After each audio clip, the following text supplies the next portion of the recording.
welcome to another exciting episode of the Andre The Beast Crayton Show with my co-host, the Branchopus, Yolanda N. Smith, who is on vacation and will be back up for the next episode. Today, I decided to go back in history, not too far back, but just back enough. And let me explain a little bit more detail. I went to one of the best high schools in the state of Georgia. 5A football, we're dominating. 5A basketball, we're dominating. But not only that, we also produce some of the baddest, smartest athletic talent known in the state of Georgia. I am privileged to have on my show today no other than the man himself. And he don't remember this, but I remember telling him my senior year when I saw him, I said, you're going to be really, really good. And he probably doesn't remember that, but we're going to talk about it a little bit. Welcome to the show, my man, the one, the only Mr. Michael Reid. What's up, big guy? Hey, man, I'm just feeling good because it's always good to see a Trojan, baby. Hey, notice I didn't say the full name because you know it's going to be some shit, right? Yeah, hey, here's your good news about this. I was raised in Tornadoville, right? Because my dad coached at Monroe, all right? And I was a physics teacher at Monroe for years and years and years. So I started my whole career as a little tornado. People don't know. So when people from Monroe talk trash to me sometimes, I'm like, dude, I'm more of a tornado than you. But I am a Trojan because that is my route and my path, but I always cling to my original golden tornado roots because, I grew up watching cats play. I was on the field at 3 and 4 and 5 and 6 and 7 and 8 years old. I was out there watching them practice. I saw them ride on their bus down to Colquitt County and Valdosta, and they only had 30 people and fight all the way to the end and finally lose at the very end when Stanford Rome and all them cats were doing their thing. So, I am definitely a Trojan, but, my roots are in the Bennett. You know how that goes. There's nothing like us Trojans, man. It's kind of like when we it's so funny when social media came out, there were so many of us on social media, and when you go back and look at all the classmates that we went to school with, and people don't understand how close the schools are down south. You usually go from the junior high right into the high school, especially when it came to Doherty. You went from Doherty Junior High right across the street, like literally across the field, and you was over there. But you guys, we all grew up together. We knew each other. It was probably one of the close-knit families to be in your actual family. That's for certain right there. And, I'm one of those kids who was busted because I'm a Radiant Springs cat. So, Mike, tell the viewers who you are. Tell the viewers about yourself, a little bit about the journey, and then we'll talk more about your career and so forth. But give the viewers a little bit of who Mike Reid actually is. Well, I would definitely say I'm a good down-home, Southern Albanian. I was born in Montgomery, Alabama, but I was raised in Albany. When it came time for me to make the decision whether I want to go back to Montgomery or stay in Albany, it was no question I was going to stay in Albany, where I knew my roots were at. My values are from there. How I learned to participate in sports and academics and just do things in general was great. One of the things I love about Albany and having grown up there is that I do believe during the era in which I was raised that the idea that the village raises a child was part of who we were. Because I can certainly tell you, I can't name the number of people who took time and energy and work with me, especially those people who are like, hey, you're going to be okay. So they would spend extra time with me. They would teach me different things about doing things the right way. The older guys, you guys would come in and say, hey, do this, do that, do this. So that community feel is the big defining part of me. From there, I'm fortunate enough and blessed enough to get a scholarship to go to the University of Wisconsin. At that point in time, I was the third Albanian to go up there in 4 years. Larry Spurlin went before me. Gary Ellison went Larry went, 4 years before me. Gary Ellison went 1 year before me, and I went the next year coming up there. I was just happy to get a scholarship because people told me I wasn't a D1 athlete. And I was like, I don't buy that at all. I am a D1 athlete. I just needed to prove it. So I went up there with a pretty big chip on my shoulder as a South Georgian going, hey, I'm from Georgia. This is how we ball. I don't know what y'all do, up here in the Midwest, but this is how we do it. And so that served me well. From there, I had a pretty good career in Wisconsin. I'm just keeping things quick and moving along. I majored in computer science. I have to say that I graduated in computer science because if I don't, my mom will get on me about the education. So folks kept me straight on that right there. made all Big Ten on the football team, academic team, was the MVP of our 1986 team. Drafted in the 7th round by Atlanta Falcons. Blessed to play 6 years here with the Falcons. Began my study of martial arts at the end of my first year. And when I retired from football, I thought I was going to go IBM in that route with computer science, but I just decided I wanted to be an athlete and still be and also a coach. To be a high school coach, as you know, is to spend countless hours. To be a college coach is to move around your family over and over and over again. And the pro thing is just the same. So I didn't want to do that. I wanted to be rooted in one place, just like I was rooted in one place, raise my family, and kind of go forward from there. So for 30 years, I've run a martial arts school. And at this point in time, from a ranking standpoint, I would be a 7th degree senior master in the study of Shaolin Kung Fu. I also studied in Krav Maga, Kung Tao, and Silat, which are Southeast Asian arts from the archipelago. And a wide variety of also internal training. So these days, it's all about just being the best person that I can be, mentoring and helping people as much as I can, and being, as my parents and as my community told me, being who you are, right? That's a big thing around when we were growing up. Don't tell us who you are, show us who you are. So I just want to be who I say I am and try to, help people do what they can do, because that's one of the reasons why I'm on this planet. Man, that is like so deep. We'll go even deeper than that. So you're from Montgomery, Alabama originally. What brought you to Albany? Oh, I was born in Montgomery. I was born in the Gump, as they would say. But my parents came to Albany when I was I don't know, 3 years old, 2 years old. Okay. So I've lived there my entire life. I just every summer, like many of us did, I went and stayed with my grandparents. And when it was getting close to high school time, they were like, "Do you want to go to Montgomery?" And I got a lot of friends in Montgomery. I thought I might have been a Sidney Lanier poet, or I would have gone to St. Jude if I'd stay there. But I was like, nah, I'm going to stay right here in the Benny and do my thing. Coach Martin had a pretty good thing. Coach Welch had a good thing going over there. And I wanted to be a part of that. Man, yeah, you got it right. Coach Welch was really running some stuff at Albany, man. Taking Doherty to a whole different level as far as academics, as far as sports, as far as the whole 9 yards. You had a great career. What were some of the struggles that you encountered, prior to this gorgeous career that you got right now? Well, I mean, as you know, there always are struggles. You can be an outstanding athlete, but be mired in a situation to where you're not successful. Like at Doherty, I was fortunate because I was a basketball and a football player. Our basketball program, when I was a sophomore, played for the state championship. That was a team when Lionel and those guys were on. Yeah. So I was actually on the varsity as a sophomore. I didn't play very much, but I was on that team, and so I got the experience. I always tell people this right here. Part of the reason why I played collegiate football and part of the reason why I'm in the NFL is because every day when I was a sophomore, I worked to try to stay in front of Lionel James and check Lionel James, and I was too stupid to know I wasn't supposed to be able to guard him, right? And people don't realize who he was. And they don't realize that Lionel was 5'7" at best and all state in the state of Georgia in both football and basketball. He's the baddest athlete probably. He probably was the best athlete in the state, and so I was working to keep my butt in front of him and check him as a guard.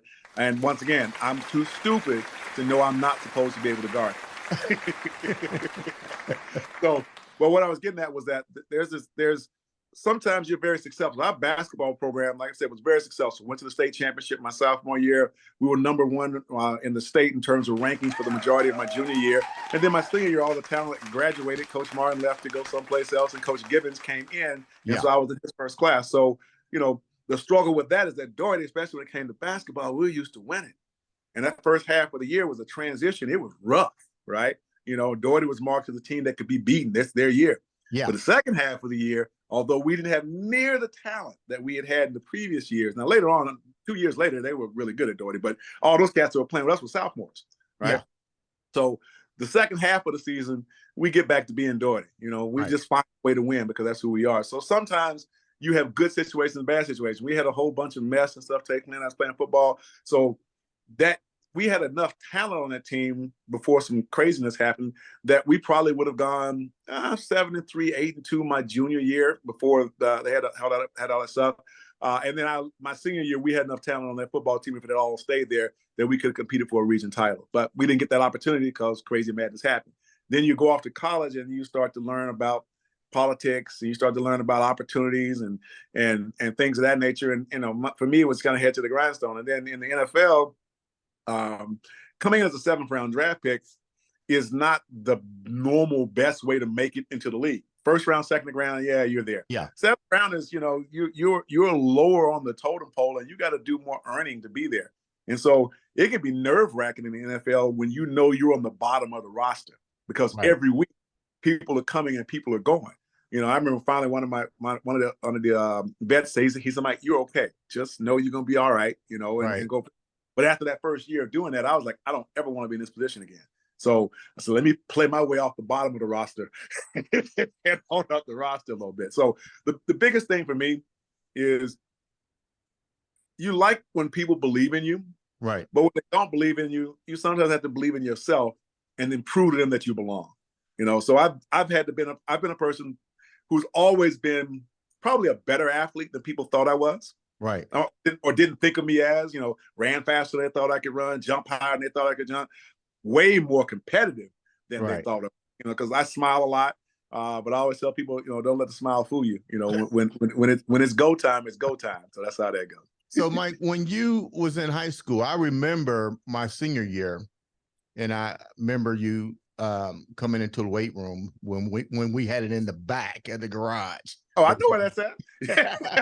It never moved. Yeah. And I remember telling you, you probably don't, because it's been so many years ago. And I remember telling you, I said, "Hey, you're gonna amount to something very special." You just had that leadership about you. You just had that charisma about you that never say die. And you're right. I remember when we went through that transition at that school. I won't get into it, but it was devastating to me because of the fact that the one coach in particular was my mentor. Right. I remember getting that phone call because I spent my summers in Indianapolis, and I remember the protests when I got to school. I remember people saying, "Hey, what are you going to do? Are you going to do this?" And he reached out to me, was like, "Hey, you're getting ready to get a scholarship. Like you gotta, this happened to me. I have to deal with it. You need to worry about your career." And I remember that year of 81, it was crazy. I mean, my whole life seemed like it shook, but now you guys had to take over the torches. And I remember approaching you going, "Hey, you got to take over this. The whole coaching staff is just like going down." And it was like, I was praying as I went off to school. I was like, I hope Mike and the guys take over this legacy that we have in this school system. When that happened, how did you guys recuperate from that? Because I know we left at that time and it was still in disarray. We're no longer the 5-star champions. Lionel James had gone on to Auburn. Stanley Floyd, you remember Stanley? Of course I remember Stanley. Yeah, Stanley, world fastest man. I mean, these are some outstanding athletes that came from our school. So now we got this disarray. And how do you gather the troops? Because they're looking up to you. Well, you got to think about this. I mean, so as a sophomore, because if you don't forget, although 9th grade was high school, 9th grade was in the junior high schools for us. Right. So as a 9th grader, so the 10th grader was your first year at the school. So my first year at the school is as a member of the Trojans, and I think I got moved up when the B team stopped playing or JV stopped playing. That's when they moved me to varsity at that particular point in time. I didn't play, but at the same time I was on there and I was out there on the field. So don't forget, I've been a part of Albany sports literally since I'm 3 or 4 years old. Okay. I've watched players. The only team I didn't know a whole lot about was Westover, but because I was going to say Westover. Westover. My mom's at Albany High, dad's at Monroe. I know I'm a part. That's a part of who I am. I've been watching games at Field Stadium my whole life, so I understand the rich history of athletes that we have had in Albany and the success that some of those athletes have had over time. I wasn't about to go out myself and not try to represent that level of play because that's all I know. Now the hard part was after all that craziness went through, we had a terrible year that year because we lost half of our team. The majority of I guess you'd say of those who came back to the team were people whose parents finally said, you know what, the mess is the mess, but that ain't your problem, and you're going back on that field. Okay. Right. And that's what said to me. That's great that you want to be supportive and this, that, and the other. But at the end of the day, things have happened, and those things are adult things that need to be dealt with. But I need you back on that field to take care of your things. Right. And truth be told, some people didn't get back quick enough, probably, and it probably cost them some scholarship money and some stuff And like that. you hit a dead on the money. And I remember that. I remember even the track and field team. It was only the only people went to state was me and a guy named Frederick Seymour. And I was like, man, like what happened to this? What happened to the school? But go ahead, finish telling me more about how it affected you guys and how you was able. So it affected, it affected that. Basketball wise, it didn't affect us because the same coach was there, and then we had to transition from one coaching group to the other. Football wise, it was difficult because it threw the rhythm of Doherty High School football off. It took those guys who, the guys who should have been following you, who were moving up, was a good group of guys. And as you know, in our division back in those days was Tifton and Valdosta and Colquitt Roberts, and everybody you could think of, Tifton, Thomasville, Central Thomasville, all that stuff. You have to be ready. Yeah. So here's a situation where that group of guys that should have been, like I said, probably 7-3, that maybe that my junior year, maybe win 8 games or something like that, and then make that run the next year, didn't get that seasoning. They sat out. They were out. They were this, that, and the other. And so a team that had far inferior talent than what Doherty had put on the field went out to play. Coach Westman said to me, we went to Valdosta, and they beat the fool out of us that year, as you can imagine, because we had everything going on. And then the next year, we were getting ready to play them. And he looks at me, he goes, we got a shot this year, Mike. And I looked at him and said, well, Coach, I thought we had a shot last year. He just looked at me and smiled. He said, you would. Because my thing is, why play the game if I can't win? If I don't think I can win, that now, not in a braggadocious way, but, although we lost a lot of games my junior year, whoever was lined up in front of me took a lot of whoopings. So that's just how that goes. So now, Mike, you're getting ready to go off to college. When did the college aspect start coming in? Because now you got a strong support with your family, but and Albany people need to understand we run a village there. Right. When did the transition actually take place, and when did you start focusing more on your college career? Because you're definitely wanting to stand out. The school is in disarray. The team is in disarray. When does the team come out of the picture, and then you start focusing on what your mom said about you and your future from this moment? You know what? I don't think I ever focused on me. Really? I don't think I ever focused on me. My thing was be the best player I could be and help my teammates. Okay. Because I was always a team guy. I was never really worried about what the individual accomplishments were. I wanted to win and be successful, and I figured you get accomplishments if you do them. But right. I don't think I ever ran around saying how many passes did Mike Reid catch. I didn't play the defense in high school. If I played defense in high school, I probably would have never left the South. But because then I would have been the right size to go somewhere. Right. Then Georgia and Georgia Tech and Auburn would have recruited me as a linebacker. They wasn't going to recruit me as a tight end or a split end, right? They said you can come walk on with it. So, matter of fact, that's what Georgia told me when they saw me at the Falcons thing. They was like, "Hey, Mike, we made a mistake on you." And I just smiled and said, "Well, I appreciate that." I appreciate you guys telling me that you made a mistake on me. That's all good. But at the end of the day, it wasn't about me. I was about my team and my teammates, and I wanted to win. I like winning. I guess, some people want to see if they're a football player, they want to make every tackle. They want to do this, that, they want to do it for themselves. I want to do that because it's going to help us win. I'll make less tackles, make less catches if we win, because winning is what the team sport's all about. Right. And then putting your together. What school did you really want to attend? Because I remember when I was there, everybody wanted to go to Florida A&M or Florida State, because people fail to realize Albany sits on that Florida borderline. So that recruiting curve is there. Did you have any school in particular? Because I know I wanted to be an Auburn War Eagle, baby. Really? Yeah. Where did Lionel and Pratt just go? Lionel went from my school. Pratt. People forget that Pratt, who passed away over at in Auburn, went to Auburn that same year. So we had 2 cats from Albany in the backfield. Remember his brother, Lionel's brother, Tim, had just played basketball over at Auburn. So Auburn was, I'm an Alabama kid born there, right? And in Alabama, you either Alabama or you Auburn. And I was much more Auburn inclination. I liked Auburn's football program. I liked how they played. So if I had have chosen and gotten anywhere I would have gone, that's probably where I would have taken. What happened to get you to Wisconsin? Wisconsin recruited me. Once again, Larry Sperling goes to Wisconsin. Larry tells, the coaches about me a long time ago. And then Ellison goes to Wisconsin. One of the things I remember Coach Jeter asked Gary, so he's like, I want the best player in Albany, but I need someone who's not a knucklehead. And so Gary told him, he goes, well, and actually he gave me, he gave Gary a thing to fill out. And Gary brought that right to me. He goes, Coach told me that, to find the best guy who will actually go to class. and so he handed that to me. And they followed me, and I felt like of the schools that recruited me, they were the one that did the biggest job of recruiting. Okay.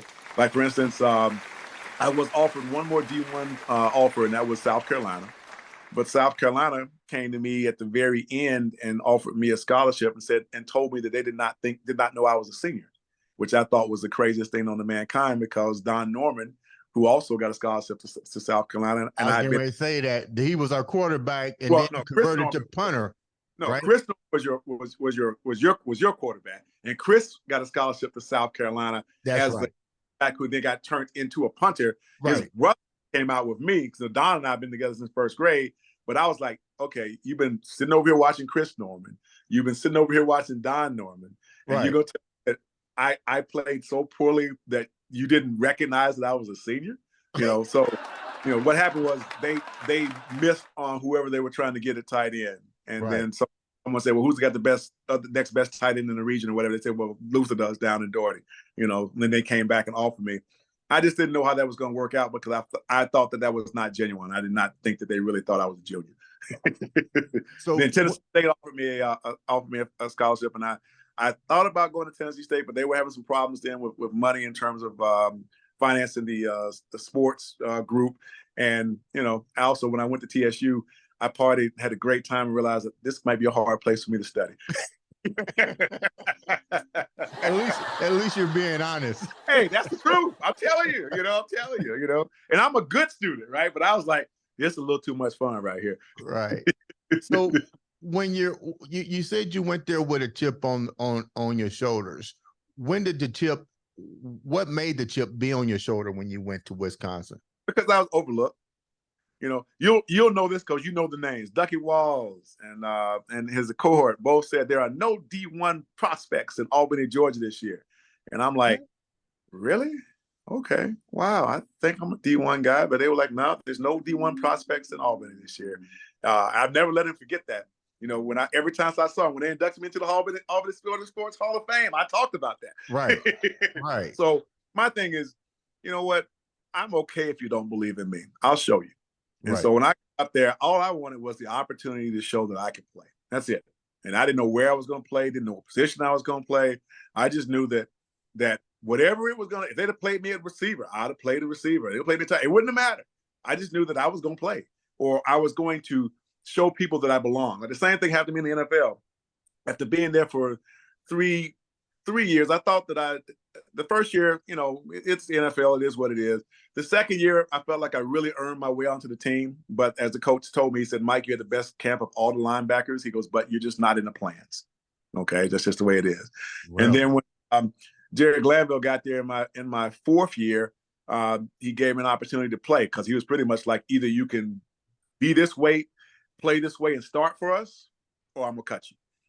And I didn't want to leave. So, my thing at that point in time was to demonstrate that I belonged there. And I wanted to prove to myself that I belonged in this league playing, and that I could compete with everyone else. Because some people, what's right for it? Some people will come down to their level of competition, and some people will rise up to it. I've always been a guy who, if the better the competition is, the more you'll get out of me, because I want to meet that level. Even if you think I can or can't, I feel like I should be able to do that. So, Mike, when did the NFL opportunities set in? Like, what year of your college career? And what do you think was the reason that the NFL start to look at you?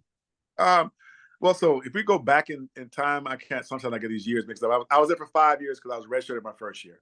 I think it's in my second year of playing that I don't start that year. But I start.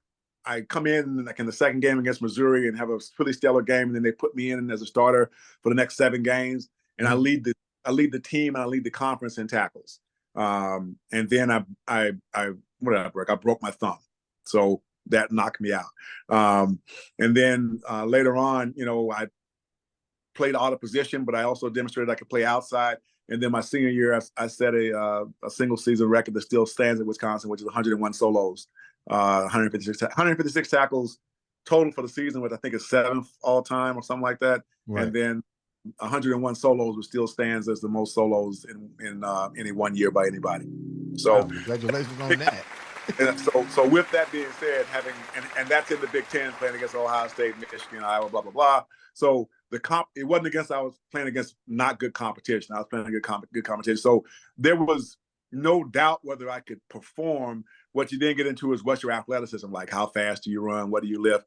I never valued lifting weights. I lifted weights because I had to, but it wasn't something that meant a lot to me. Like track and field, I didn't particularly like as much because it wasn't of concern to me how fast I ran, as long as I ran fast enough to do what I needed to do.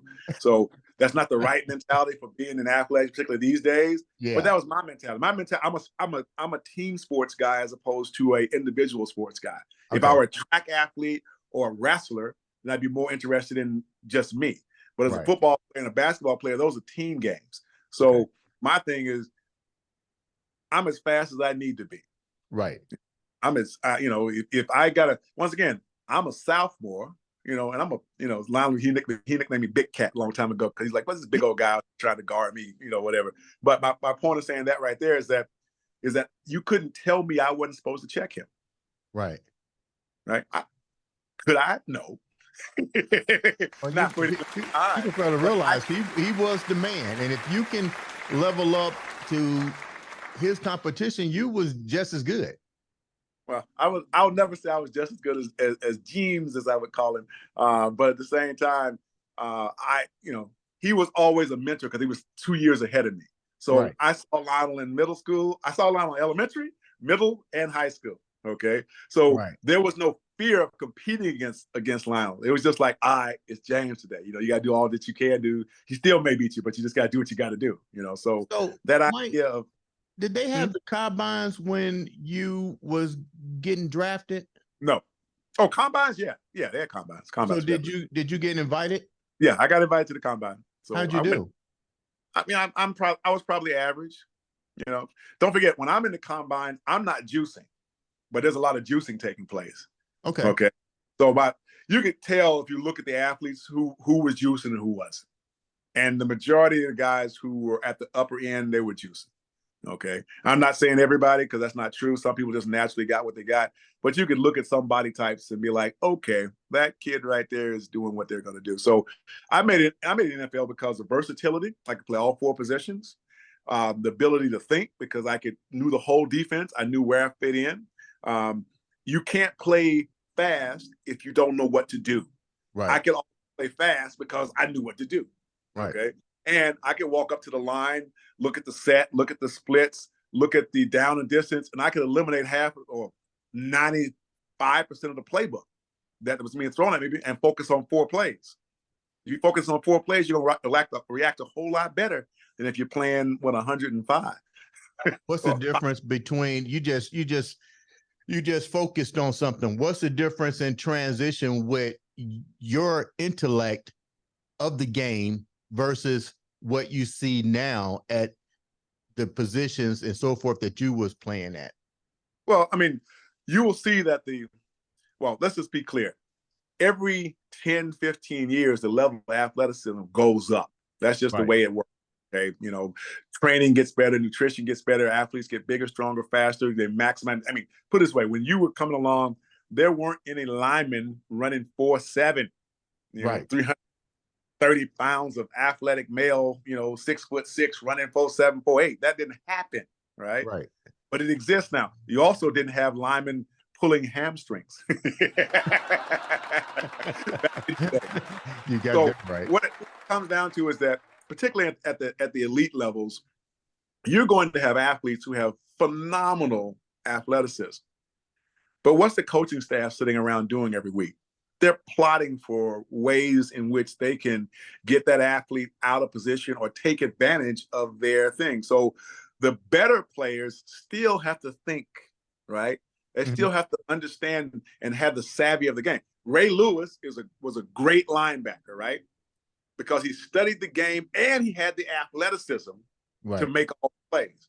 Right. But if he doesn't study the game, he's still a great player, but he wasn't going to make all the plays that he made because he was a student of the game, right? Right. You know, I played with 21, with primetime, right?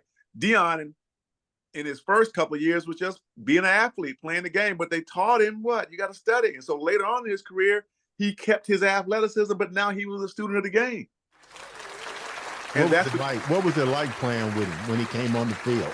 Deion, man, you know, Deion's a great teammate. That's the first thing. You know, if you played with Deion, you probably think he's a great teammate. You know, if you played against him, maybe you don't think he's such a great person on the team. But Deion was always responsible for what was taking place. Also, Deion actually cares about his teammates and who's injured and how they're feeling, that type of stuff like that. Right. But I will say this: there was never anybody that I played with that had his level of athleticism to where a coaching staff would just say, like Jared would say, "You just take yours, and we'll worry about everybody else." And that's what Deion would say. I got mine. Right. You didn't think about whoever that was. Jerry, Michael, didn't matter. They were going to be shut down that day. Because throwing the ball at Deion and not being perfect is the recipe for disaster. You thought it was like, I'm glad he's on our team. Hey, man, I saw Deion take a pick against Seattle, and I swear to you that when I saw him running the ball back, it seemed like everybody else on the field was just moving in slow motion while he weaved his way through. And that's not an exaggeration. You know, just you remember the name, a guy named Don Beebe that played for Buffalo? Yeah, the wide receiver. Yeah. Well, Don Beebe was his special teams was his big thing, but Don Beebe was a 4-2 guy. I watched Deion just suck him up, ran it down like he wasn't moving. Right. You know, good example: Ron Brown, who played for the Rams, finished third in the Olympics. We kicked the ball off. Ron Brown catches it. The sea just opens up, and Deion's playing safety, so he's coming toward him while Ron Brown's running full speed the other way. I watched Deion turn around flat-footed and go run Ron Brown down at the 5-yard line or 2 or 5 yard line. I watched Ron Brown's teammates laughing at him as they picked him up. Dog, Deion just ran you down. You're supposed to be the fastest man in the world. when you saw Deion's potential, did you automatically say that's a Hall of Famer? That early in someone's career, that probably wasn't the way I was thinking. His level of athleticism obviously warrants that. But what made him a Hall of Famer was being able to do him over an extended period of time for several different organizations. Now, was he a bad man? Yeah. Okay. You know, don't forget, before Deion coming out of FSU, there was Bobby Butler. So Deion learned from Bobby at the Falcons. And before Bobby Butler, there was Bobby Jackson, who played at Albany High School. Another Georgia boy. And he played for the Jets, for those who don't know. So I'll give him. So when you look at, we're going to wrap up the part about the football career, because I want to talk about something even more passionate to you, which is your martial arts careers, which I had no idea. But when you look at football right now, what's changed? Well, I think at this point in time, particularly when you start to get to the higher levels of play, that it's truly an athlete's game now. I think if you go back in time, you could be a really good football player. Right. But they don't do enough hitting now in the preseason or for the NFL or in the prep work for college for you to demonstrate, if you're not a great athlete, that you're a really good football player. You see what I'm saying? And there's a difference between being a great athlete and being a really great football player. Okay. Football players just tend to find their way to the ball or they get the ball and score. So right now, you got to be really good in your T-shirt and shorts. You got to look good, run good, for them to take the investment that you might be okay. If your stats and stuff don't look right, they're not going to make that investment in you to give you that opportunity. I'm just sorry. It's just the truth of the matter, unless you really know somebody. So that to me is the biggest difference, is that now you got to be an athlete first who plays football. Right. Whereas before you could be a football player who happened to be a good athlete. That's crazy. So moving forward here, your career is just like, wow. But all the Trojans have wow factor careers. Let me make that clear. We all have that wow factor career. Martial arts, take me down. And this is why I say this. This is what tripped me out, Mike, about you. I had no freaking idea you was in martial arts. I never seen you walk around with a geek on or breaking a brick in school. None of this. I seen you playing basketball, seen you playing football, everything else. Like, well, I looked at social media, I'm like, when did he start being a black belt in karate? Take me down that road real quick, because it's something that you've been passionate about. So I've been passionate. There are two things, and then people have heard me talk on this before, but there's two things that I really wanted to do when I was a kid. One, I wanted to be a professional football player. My dad, shout out to him, played 1 year with the Boston Patriots a long time ago. And then Uncle Sam called him away to go serve in the military. And then when he came back from that, Dallas called him up, and he turned down the Cowboys to go be a teacher because teachers made more money and had better benefits. Really? That's like early 60s, right? Okay. So it's a long time ago, right? So, but that just shows you how much the sporting world has changed. So being a football player, especially since my dad was a coach and I was around it, was always something I wanted to do. But now, throughout my family educated me that that's something that you might work your way toward, but don't let that be your only goal. Let that be the result of your work, but be prepared to do other stuff. And so I always prepared for that. And if it happened, it happened. If it didn't, it didn't. And then my other childhood dream was to be a Shaolin Kung Fu master. And you grew up in Albany, so you'll understand this. It's Wednesday night. It's Lawrence Welk, followed by Little House on the Prairie, which I did watch. Those who don't know it, and Little House on the Prairie is a good show. And then there was David Carradine and Kung Fu. Right. Now, I love that Kung Fu series. But people say, well, you like the fighting. I said the fighting was cool. I mean, what kid didn't want to see some fighting? That's just how they go. I said, but what I loved was the connection between teacher and student, between Master Po and Grasshopper. Okay. And the fact that Kwai Chang Kang was in America, right, across the world from his homeland, and he was utilizing these theories and concepts and lessons that Master Po had taught him in his real life. Right. And he was like, wow, this is what martial arts really is. So I thought about doing martial arts when I was a kid. Didn't have time. Had too many sports. I got to college, and I thought I was going to do martial arts there. Between football and the frat and computer science, there wasn't no time. And partying. Oh, well, that came.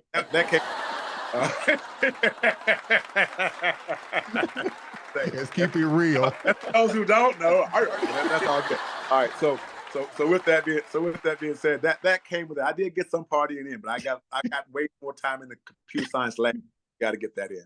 All right, and then when I got done with my first season with the NFL, the season ends in '87. It's January of 1988, and I go, you know what? I finally have the first opportunity to actually go and do martial arts. And so I said, I like animal styles and weapons, because I've been watching Kung Fu theater and black belt theater my whole life, and that's what I like.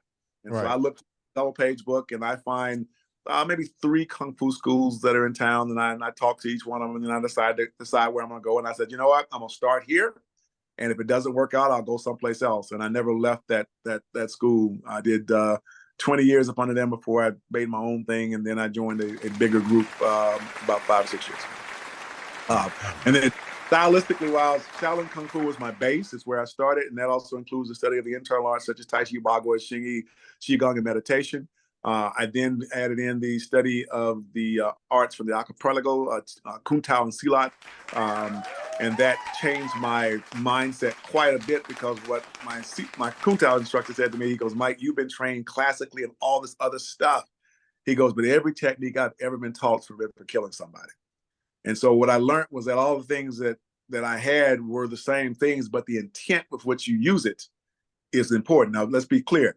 The last thing that a killing art wants to do is be in a confrontation, right? Because the odds of someone getting hurt are really, really high. So what I also learned from that is that the best thing you can do as a martial artist is find a way not to fight. Find a way to utilize your mind to solve your problems, okay?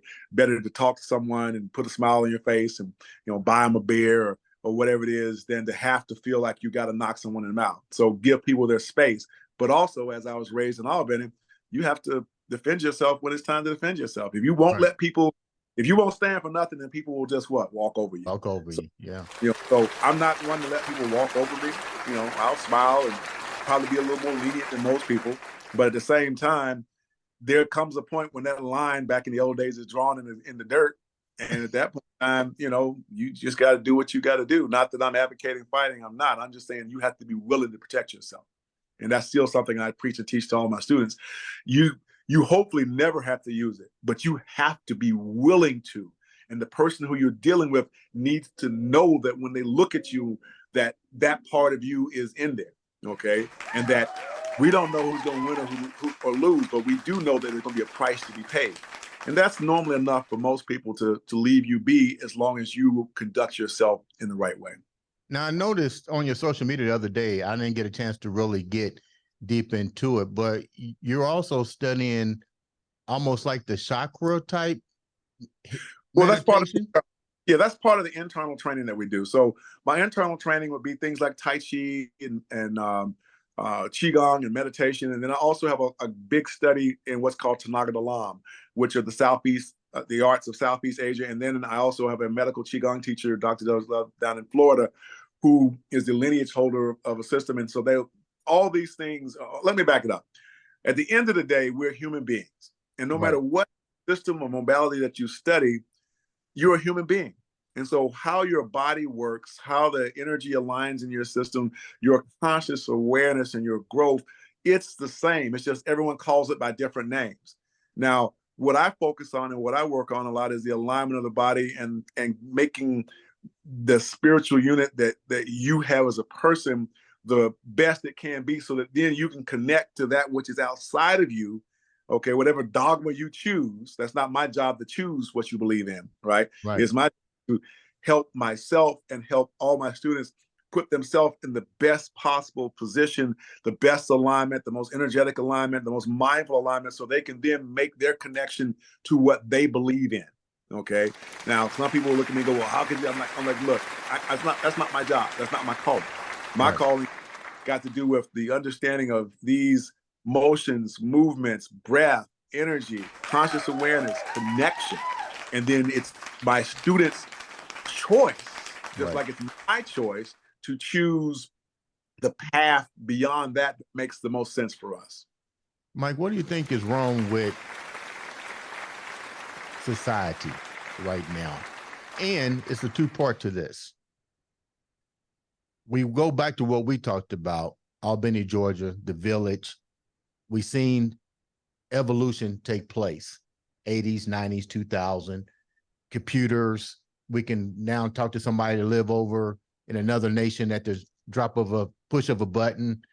But we also seeing dysfunctionality at its high.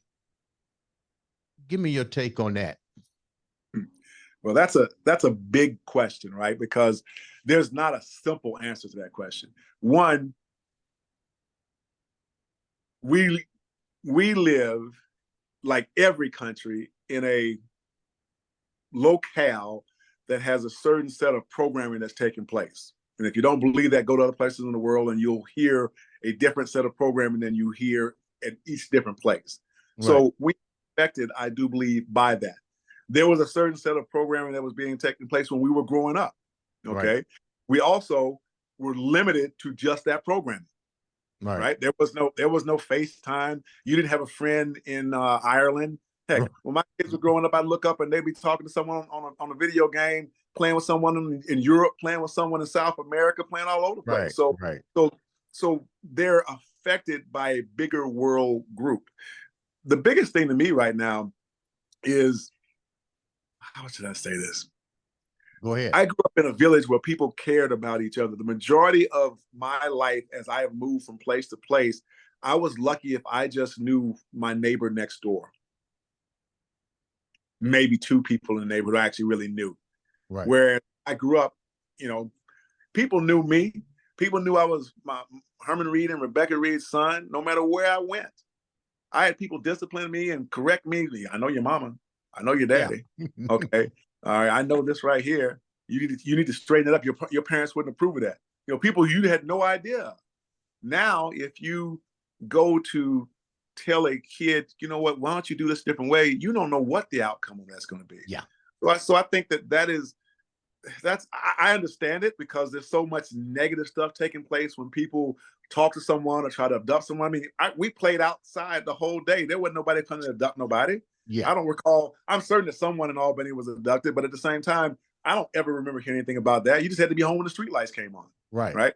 So our world has modified itself and changed. And I think to some degree, we have lost some of the commonality and some of the village. And so now, instead of being a village, we're each person living off on his own. And, that makes it a little bit more difficult. And we don't, this is based upon my own training and so forth. Now, we don't take downtime for ourselves. Our world is like this. Yeah. Constantly. So we don't take time to fellowship with each other. You want to know what I've learned? The most important thing is, what's that? Like right now, you and I are having a moment, and it's going to be shown to some other people, but it's still our moment.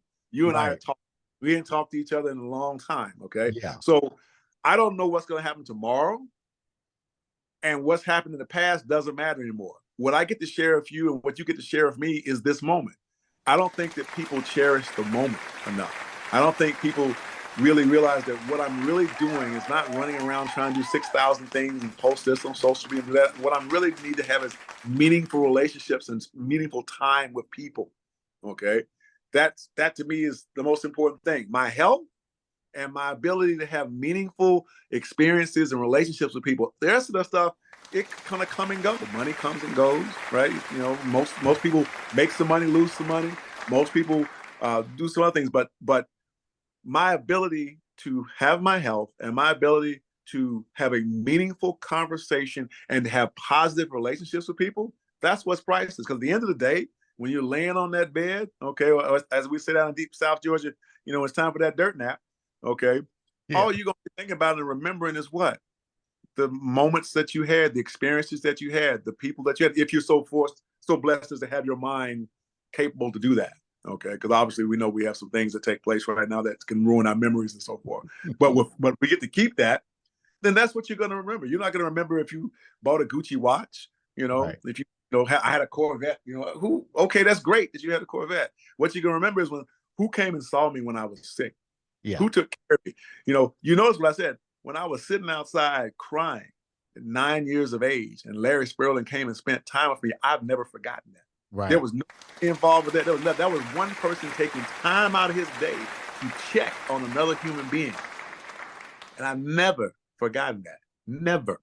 And although Larry's not here right now, I can never remember that. Yeah. Yeah, I never forget that. Because that's who he was. And Spurl. So that's how Spurl was. He was he was a bad man. He wasn't somebody you wanted to upset or piss off.